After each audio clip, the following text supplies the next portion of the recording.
ஆதி பாரதி சீரியலில் இன்றைக்கி ஒரு அட்டகாசமான எபிசோடு வந்திருக்கு. வீடியோ பிடிச்சிருக்கு, நான் லைக் பண்ணிட்டு பார்த்து சப்போர்ட் பண்ணுங்கள் ஃப்ரெண்ட்ஸ்.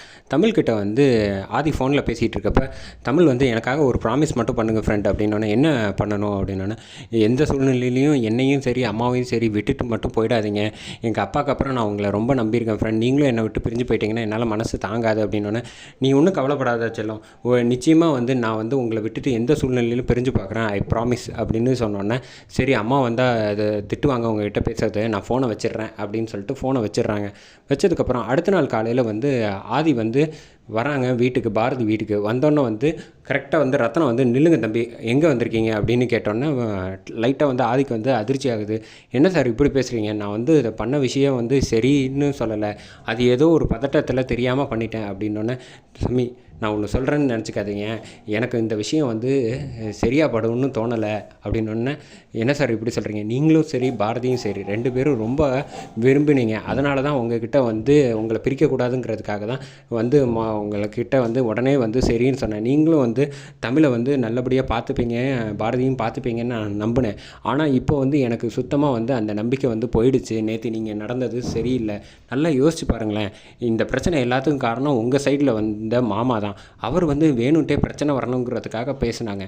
அந்த பேசுனதில் ஏதோ ஒன்று நடந்துருச்சு. அதுக்காக என் மாப்பிள்ளையை வந்து நீங்கள் அசிங்கப்படுத்துனது நியாயமாக சொல்லுங்கள்.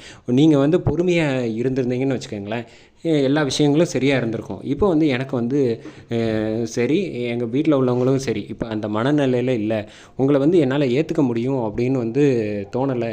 இந்த விஷயம் சரியாக வருமானு எனக்கு கொஞ்சம் சந்தேகமாக இருக்குது, அதனால் எனக்கு கொஞ்சம் டைம் கொடுங்க அப்படின்னு வந்து பேசிடுறாங்க.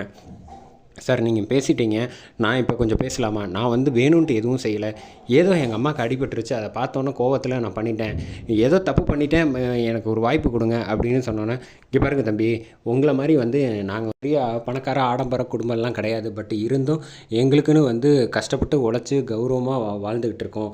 எனக்கு என்ன சொல்கிறதுனே புரியலை, உங்கள் மேலே நம்பிக்கை இருந்துச்சு, அங்கே வந்து கோவிலில் வேறு வந்து என் பையனாக வேறு நான் ஏற்றுக்கிட்டேன், ஆனால் வந்து என் பையனாக இருக்க உங்களுக்கு வந்து இருக்கவே முடியாதுங்கிற விஷயம் வந்து நேத்திக்கே எனக்கு நல்லா தெரிஞ்சு போயிடுச்சு அப்படின்னோடனே, என்ன சார் இப்படி சொல்கிறீங்க அப்படின்னோடனே, உங்களால் வந்து எங்கள் வாழ்க்கைக்கு தகுந்தாப்பில் உங்களால் வாழவே முடியாது அப்படின்னு சொல்லிட்டு நீங்கள் தயவு செஞ்சு தப்பாக நினச்சிக்காதீங்க. எனக்கு மனசில் ஒன்று வந்து வீட்டுக்குள்ளே விடாமல் பேசுகிறேன் அப்படின்னு வந்து நீங்கள் நினச்சிக்காதீங்க. உள்ளே அழைச்சிட்டு போய் காஃபி கொடுத்து நடிக்கிற மாதிரி உதட்டிலலாம் எனக்கு பேசுகிறேன், மனசில் பட்டதை அப்படியே சொல்லிடுவேன், நீங்கள் எதுவும் தப்பாக நினச்சிக்காதீங்க, நீங்கள் கிளம்புங்க அப்படின்னு சொன்னோன்னே, ஆதியும் சொல்கிறாப்புல, சார் நான் இங்கே எதுவும் கிளம்புறேன், ஆனால் வந்து உங்களில் ஒருத்தனாக என்னால் வாழ முடியுங்கிறத நான் வந்து உங்களுக்கு காட்டுறேன் அப்படின்னு சொல்லிட்டு அங்கேருந்து கிளம்பி போகிறாங்க. எனக்கு ஒரு வாய்ப்பு மட்டும் கொடுங்க அப்படின்னு சொல்லிட்டு போயிடுறாப்புல.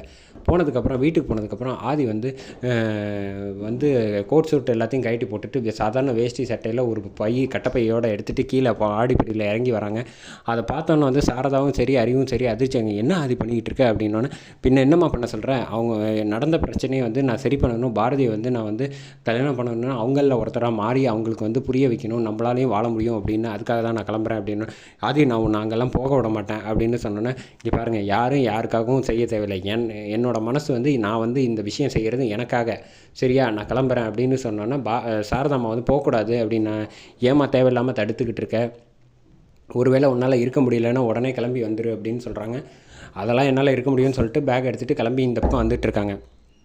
அந்த சமயத்தில் தான் வந்து அறிவு வந்து ஸ்வேதாவுக்கு ஃபோனை போடுறாங்க. ஃபோனை போட்டுட்டு வந்து சொல்ல ஆரம்பிக்கிறாங்க, இங்கே பாருமா, நிச்சயமாக வந்து உன் மாமா வந்து இனிமேல் திரும்பி வருவாருன்னு நம்பிக்கை இல்லை, நீ அவரை மறக்கிறது தான் நல்லது அப்படின்னு. அப்படி என்ன நடந்துச்சு அப்படின்னோடனே இந்த விஷயம் எல்லாத்தையும் சொல்கிறாங்க.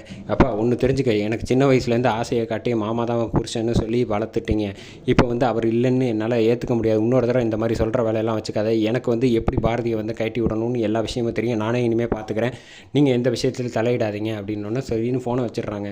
இந்த விஷயத்தை நான் பக்குவமாக எப்படி ஹேண்டில் பண்ணணும்னு எனக்கு தெரியும் அப்படின்னு சொல்லிடுறாங்க. ஸ்வேதா ஒரு ஐடியா பண்ணிகிட்டு இருக்காங்க.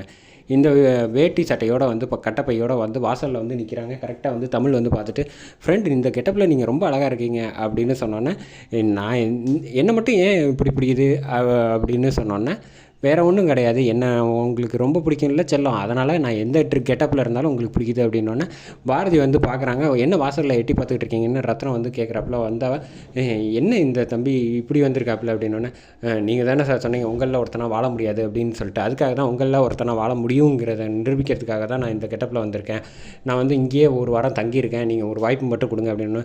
தம்பி நான் சொல்கிறேன்னு தப்பாக நினச்சிக்காதீங்க, இங்கே பாருங்கள், நீங்கள் வந்து ஏதோ ஒன்று செய்ய போய் மேற்கொண்டு பெரிய பிரச்சனையை இழுத்து விட பார்க்குறீங்க, உங்களால் இந்த மாதிரிலாம் வாழ முடியாது, அதனால் நான் சொல்கிறத கேளுங்க, இந்த விஷயம் வேண்டாம், இதுவாக இருந்தாலும் நம்ம பேசிக்கலாம், கொஞ்ச நாள் வந்து இந்த விஷயத்தை ஆறப்போடுங்க அப்படின்னு சொல்கிறாப்புல ரத்னம்.